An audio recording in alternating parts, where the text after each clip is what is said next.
वाजवी साहब को जब मालूम हुआ कि मैं एटॉमिक कम्प्लेक्स में मुलाजिम हो गया हूँ तो बेहद खुश हुए। मेरी तरक्की पर उन्होंने मेरे हक़ में मज़ीद दुआ की। मैंने यहाँ अपने मंसूबे के मुताबिक इंतहाई दयानतदारी, खामोशी और ज़िम्मेदारी से काम शुरू कर दिया।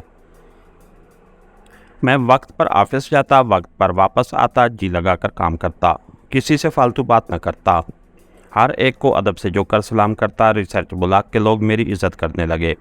इस ब्लॉक के डायरेक्टर ने मेरी दयानतदारी और एहसास से ज़िम्मेदारी से मुतासिर होकर मुझे तरक्की देकर सेक्रेट ब्लॉक के एक अहम ऑफिस में मुंतकिल कर दिया। यहाँ भी मैं बड़ी जानफिशानी से काम करने लगा। यह दफ्तर भी ज़ेर ज़मीन था। बहुत जल्द मुझे इल्म हो गया कि जिस कमरे में मैं काम करता हूँ उसके साथ वाले कमरे में फौलाद की 4 अलमारियाँ हैं, जिनमें हाइड्रोजन ब्लास्ट के सिलसिले में एक अहम तरीन ब्लूप्रिंट को 4 हिस्सों में तकसीम करके रख दिया गया है और ये अलमारियां एक ख़ास नंबर मिलाने से खुलती हैं। इस ब्लूप्रिंट की मदद से यूरेनियम अफसूदा करके हाइड्रोजन ब्लास्ट के लिए तैयार किया जा रहा था। मैंने इस ब्लूप्रिंट को ज़ाया करने का फ़ैसला कर लिया। इस सिगरेट रूम में एक मद्रासी डॉक्टर की ड्यूटी लगी हुई थी जिसको 4 अलमारियों के सिगरेट नंबर याद थे। बग़ैर उसकी इजाज़त के किसी को इस कमरे में जाने की इजाज़त नहीं थी। इस मद्रासी डॉक्टर की मदद के लिए वहाँ उसका एक असिस्टेंट मौजूद रहता था। उस असिस्टेंट का नाम सम्राथन था। मैंने उस पर अपनी चश्मे करम डाली। लंच के वक्त कैफेटेरिया में मैंने उसकी तरफ पढ़ना शुरू कर दिया। उसे दोस्ती शुरू कर दी। उससे फिल्मी अदाकारों की बातें करता। एक उसे कमीज़ का तोहफ़ा भी दे दिया। सम्राथन मेरा दोस्त बन गया। अब हम कैफेटेरिया में इकट्ठे बैठकर दोपहर का खाना खाते थे। एक रोज़ मैं सुबह अपने क्वार्टर से ऑफिस आया तो V2 की एक गोली मेरी जेब में थी। लंच ब्रेक हुआ तो मैं कैफेटेरिया में आ गया। सम्राथन मेरा इंतज़ार कर रहा था। उसने अपना डब्बा और मैंने अपना डब्बा खोला। वो चावल और सब्ज़ी लाया था। मैं भी चावल लाया था। मेरा क्वार्टर का साथी रामाराव बहुत अच्छा पका लेता था। मैं उसे पैसे दे देता और हम मिलकर खाना खाते थे। सम्राथन और मैं तामिल में बातें करते हुए खाना खाने लगे। कूलर चंद कदम के फासले पर दीवार के अंदर लगा हुआ था। खाना खाते खाते मैं खाली गिलास लेकर उठा और कूलर में से ठंडा पानी ले आया। इस दौरान मैंने उसमें V2 की बेरंग और तेज़ी से हल हो जाने वाली बेज़ायका गोली डाल दी थी। मैंने गिलास मेज़ पर रख दिया। सम्राथन की आदत थी कि हमेशा खाना खाने के बाद पानी पीता था। खाना ख़त्म हुआ तो उसने V2 की गोली वाला हलशुदा गिलास उठाया और घटाघट पी गया। मैंने इत्मीनान की सांस ली और नतीजे का इंतज़ार करने लगा। नतीजा कैफेटेरिया में ना निकला। सम्राथन अपने कमरे में और मैं अपने कमरे में आ गया। बमुश्किल कोई 5 मिनट ही गुजरे होंगे कि सम्राथन के सिगरेट रूम में से शोर की आवाज़ आई। उसका बॉस मद्रासी डॉक्टर घबराया हुआ बाहर निकला और बोला, सम्राथन का दिमाग ख़राब हो गया है, उसे संभालो। हम सब कमरे की तरफ लपके। सम्राथन सिगरेट रूम से बाहर आ गया। वो बुलंद आवाज़ में इंडियन कांग्रेस हुकूमत के ख़िलाफ़ तकरीर कर रहा था। उसी वक्त उसे काबू में कर दिया गया। सिक्योरिटी वाले उसे बाहर ले गए। दफ्तर में चहमगोइयाँ होने लगीं कि सम्राथन को अचानक क्या हो गया। किसी ने कहा कि वो शुरू ही से कांग्रेस हुकूमत के ख़िलाफ़ था। कोई बोला, अरे गर्मी उसके दिमाग को चढ़ गई है। बहरहाल सम्राथन को अस्पताल पहुंचा दिया गया और सिगरेट रूम से उसका काम ख़त्म कर दिया गया। अब उसकी जगह पर करने का सवाल उठा तो मैंने मिस्टर किटी की खिदमत हासिल की। उनकी सिफारिश पर मेरा रिकॉर्ड देखा गया। मेरा रिकॉर्ड बेहद काबिल एतमाद था। मुझसे कभी कोई भूल चूक नहीं हुई थी। मुझे सम्राथन की जगह सिगरेट रूम में तैनात कर दिया गया। अब मैंने अपनी खुश इखलाकी मीठी मीठी बातों और तोहफे की मदद से मद्रासी डॉक्टर गोपालन पर भी अपनी नरम दिली, इखलाक और शराफत का सिक्का जमा दिया। हफ्ते में 1-2 बार ऐसा होता था कि एटॉमिक रिएक्टर ब्लॉक से कोई न कोई इंडियन साइंसदान आता। मद्रासी डॉक्टर उसके लिए खुफिया नंबर मिलाकर बारी बारी 4 फौलादी अलमारियाँ खोलता। इंडियन साइंसदान अलमारी में रखे ब्लूप्रिंट के 4 हिस्सों को देखकर अपनी नोटबुक पर कुछ लिखता और चला जाता। मैंने देखा कि सिगरेट ब्लूप्रिंट की 4 अलमारियों के नंबर मद्रासी डॉक्टर को पूरी तरह याद नहीं हैं। वो हर बार जेब से चाबी निकालकर अपनी दराज खोलता, उसके अंदर रखी किसी कापी से नंबर पढ़कर अलमारियां खोलता जाता। अब मैंने अपनी अगली स्कीम पर गौर करना शुरू कर दिया। मैं ये खुफिया नंबर हासिल करना चाहता था। मैंने अपने गले में पड़े मुकद्दस नक्श को आजमाने के बारे में सोचा। कि क्यों न मद्रासी डॉक्टर के दिल पर मुकद्दस नक्श का असर डालकर उससे खुफिया नंबर हासिल कर लूँ और फिर उसी मुकद्दस नक्श के असर से हुक्म दूँ कि वो सब कुछ भूल जाए। लेकिन उसमें बहुत बड़ा ख़तरा था। अगर किसी वजह से मद्रासी डॉक्टर पर मुकद्दस नक्श का असर ना हुआ और मैंने उसकी आंखों में आंखें डालकर कहा कि मुझे अलमारियों के खुफिया नंबर बताओ, तो मैं मारा गया। उसके बाद मेरा बचाव मुश्किल ही नहीं, नामुमकिन था। मैं 2-3 रोज़ तक इस मसले पर गौर करता रहा। एक रोज़ मैं कैफेटेरिया में अकेला बैठा कॉफ़ी पी रहा था कि अचानक एक स्कीम मेरे जहन में आ गई। मैं खुशी से झूम उठा। मैंने केमिस्ट्री पढ़ रखी थी। मैंने एक ऐसा बेज़ायका मेलोल सफ़ोफ तैयार किया जिसके चंद कतरे पीने से इंसान निसफ घंटे के लिए बेहोश हो सकता है। उसका तजर्बा मैंने अपने क्वार्टर में एक बिल्ली पर किया। मैंने दूध में इस मेलोल की छोटी सी शीशी में डालकर बंद किया, उस पर से उंगलियों के निशान मिटाए और रुई में लपेटकर अपनी जेब में रखकर दफ्तर आ गया। 4 बजे मैं और मद्रासी डॉक्टर गोपालन कॉफ़ी पिया करते थे। वहीं कमरे में इलेक्ट्रिक कॉफ़ी पॉट रखा था, साथ ही वो मग भी पड़े रहते थे। इस रोज़ मैंने जानबूझकर डॉक्टर गोपालन से कहा कि गुरुजी, आज आप अपने हाथ से कॉफ़ी बनाएं। डॉक्टर गोपालन मुस्कुराता हुआ उठा और कोने वाली मेज़ के पास खड़े होकर कॉफ़ी बनाने लगा। मैं दोनों मग साफ़ करके ट्रे में रखकर उसके पास ले गया। मैंने डॉक्टर गोपालन के मग में शीशी से चंद कतरे डाल दिए। फिर शुगर पॉट खोलकर पूछा, डॉक्टर गुरुजी, चीनी तो आप वही आधा चमचा पिएंगे ना? डॉक्टर गोपालन ने इस बात में सर हिलाया और कॉफ़ी तैयार करके पहले मेरे मग में फिर अपने मग में डाली और हम अपनी मेज़ पर आकर बैठ गए और कॉफ़ी पीते हुए बातें शुरू कर दी। शाम 6:30 बजे हम सिगरेट रूम को लॉक करते थे। अभी 2 घंटे बाकी थे। बातें करते करते डॉक्टर ने ऊँघना शुरू कर दिया और फिर बेहोश हो गया।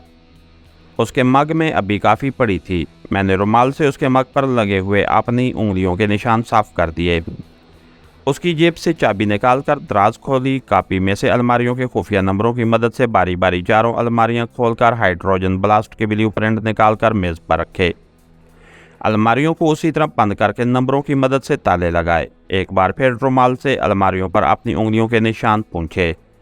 आपने कॉफ़ी के मग में बेहोशी के मेलोल के चंद कतरे डाले। ब्लू प्रिंट को बाथरूम में ले जाकर आग लगाकर बैतुल खिला के संक में डाल दिया। ब्लू प्रिंट के चारों हिस्से देखते ही देखते जलकर राख हो गए। फिर मैंने संक की हथी नीचे कर दी। पानी का एक पुरशोर रेला आया और ब्लू प्रिंट की राख और बच्चे खुचे टुकड़ों को बहा कर ले गया। बाथरूम में एयर कंडीशनर का ब्लोअर लगा हुआ था। धुआं तेज़ी से बाहर निकल गया। अपनी उंगलियों के निशान साफ करके मैंने रुमाल की मदद से मेज़ की दराज बंद करके चाबी बेहोश डॉक्टर गोपालन की जेब में रख दी। इस सारे काम में कुल 7 मिनट सर्फ हुए थे। अब मैंने अपने मग में से कॉफ़ी के 2-3 घूंट पिए और अपने बेहोश होने का इंतज़ार करने लगा। 1.5 मिनट बाद मेरा सर बोझल होने लगा। आंखें अपने आप बंद हो गईं और फिर मुझे कुछ होश न रहा। होश आया तो दफ्तर का अमला और सिक्योरिटी गार्ड्स हमें होश में लाने की कोशिश करते नजर आए। Chief security officer, director research और डायरेक्टर जनरल चारों फौलादी अलमारियां खोले तलाशी ले रहे थे। मद्रासी डॉक्टर गोपालन भी होश में आ चुका था। हमारे बयानात लिए गए। डॉक्टर गोपालन ने कहा कि कॉफ़ी पीते ही उस पर गनूदगी तारी हो गई और वो बेहोश हो गया। मैंने भी अपने बयान में यही कहा। मग्गों में बची हुई कॉफ़ी का तज्ज़िया किया गया तो मालूम हुआ कि इसमें बेहोशी की दवा मिलाई गई थी। अलमारियों में से ब्लू प्रिंट चारों हिस्से गैप थे। हम दोनों को हेल्थ यूनिट में पहुंचा दिया गया। फ़ौरन एक बोर्ड ने तहकीकात शुरू कर दी। नतीजा वो निकला जिसके लिए मैंने ये सारा मंसूबा तैयार किया था। तहकीकाती अफीसर ने अपनी रिपोर्ट में लिखा कि दुश्मन का कोई एजेंट एटॉमिक कॉम्प्लेक्स में मौजूद है जिसने मौका देखकर मिस्टर उमर हयात यानी मुझे और डॉक्टर गोपालन को दवा पिलाकर बेहोश कर दिया और इंतहाई कीमती ब्लू प्रिंट्स निकालकर फरार हो गया। इस तहकीकाती रिपोर्ट के बाद कम्प्लेक्स में हिफाजती इंतजामात सख्त कर दिए गए। जगह जगह सिक्योरिटी गार्ड्स मुतय्यन हो गए और कम्प्लेक्स में महकमे ने अपने एजेंट छोड़ दिए ताकि उस जासूस का सुराग लगाया जा सके जिसने ब्लू प्रिंट्स चुरा लिए थे।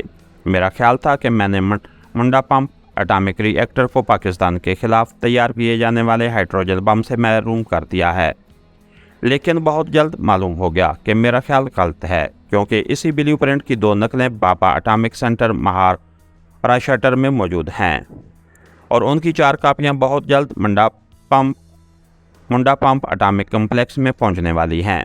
अब मैंने इस कम्प्लेक्स ही को धमाके से उड़ाने का फैसला कर दिया। इंतज़ामिया ने मुझे और डॉक्टर गोपालन को सीक्रेट रूम से तब्दील कर दिया। मेरी खिदमत एडमिनिस्ट्रेशन वालों के हवाले कर दी गई। इस दौरान मुझसे काफ़ी पूछ-कुछ की गई थी, मगर मैंने वही बयान दिया कि जो डॉक्टर गोपालन दे चुका था कि हमें कुछ मालूम नहीं कि हमारे साथ क्या हुआ, बस काफ़ी के चंद घूंट पीते ही हम बेहोश हो गए। इस वाक़े को 5वां दिन जा रहा था कि मैं अपने ऑफिस में काम में मसरूफ़ था। दोपहर के 5 बज रहे थे, हमें 6 बजे छुट्टी होती थी कि चपरासी ने आकर कहा कि मुझे डायरेक्टर रिसर्च ब्लॉक ने अपने ऑफिस में बुलाया है। मैं समझा कोई दफ्तरी काम होगा, शायद मेरी ड्यूटी एक बार फिर सिगरेट रूम में लगाई जा रही है। एहतियात के तौर पर मैंने अपनी कमीज़ का ऊपर वाला बटन खोल दिया, जिसके बाद मुझे गले में पड़ा हुआ मुकद्दस नक्श नज़र आने लगा। मैं निहायत सुकून से डायरेक्टर के कमरे में दाखिल हुआ ही था कि सामने बैठे हुए एक शनासा आदमी को देखकर मेरे पाँव तले से ज़मीन निकल गई। ये तिरुचिरापल्ली की मिलिट्री इंटेलिजेंस का वही आदमी था जो मुझे अंडरग्राउंड लेबॉर्ट्री में अपने चीफ से मिलवाने ले जाया करता था। उसने मुझे देखते ही पहचान लिया और उसके मुंह से बेख्तियार तामिल ज़बान में निकला, तुम? मेरा कुदरती रद्द अमल वही था जो मैंने किया।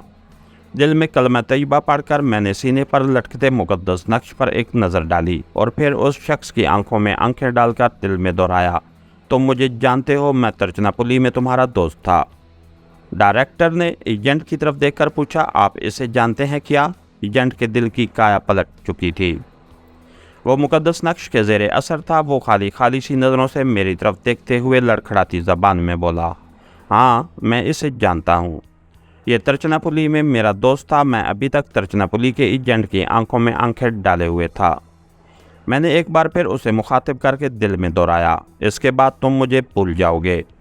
डायरेक्टर ने मेरी तरफ इशारा करके कहा, तुम जा सकते हो। मैं कमरे से बाहर निकल आया। ये एक नई मुसीबत आ गई थी। अगरचे वक्ती तौर पर मैंने उसे छुटकारा पा लिया था, लेकिन उससे किसी वक्त भी दोबारा सामना हो सकता था। अब मैं कहाँ मुकद्दस नक्श को इस्तेमाल करूँगा, वो कहीं ना कहीं मुझे पहचान लेगा और पांडा फूट जाएगा।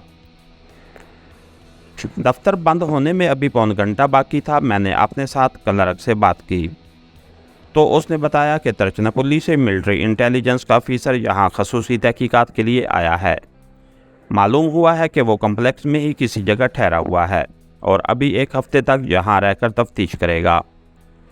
मैं कम्प्लेक्स के रिएक्टर ब्लॉक को पग से उड़ाने का प्लान बना रहा था और उसके लिए कुछ केमिकल्स हासिल करने के लिए इंतहाई ताकतवर बम ब्लास्ट के बारे में गौर कर रहा था कि तिरुचिरापल्ली की ये बला आन नाजिल हुई थी। उसे 1 हफ्ता तक यहाँ क़याम करना था। जाहिर है कि वो रोज़ कम्प्लेक्स में आएगा। मैं उससे कहाँ तक छुप सकूँगा? एक बार तो वो मुकद्दस नक्श की वजह से मुझे बुला बैठा था, लेकिन अगर दोबारा उसका आमना सामना हो गया तो वो मुझे फ़ौरन पहचान लेगा। हो सकता है कि मुझे इतनी मोहलत ही ना मिले कि मैं मुकद्दस नक्श का अमल कर सकूँ। इसके साथ ही हमारी आज की एपिसोड का इख्तिताम हुआ। कहानीगर चैनल को लाइक कीजिए, सब्सक्राइब कीजिए और बेल आइकन को प्रेस कर दीजिए ताकि हर आने वाली नई वीडियो आप तक बर वक्त पहुँच सके। शुक्रिया।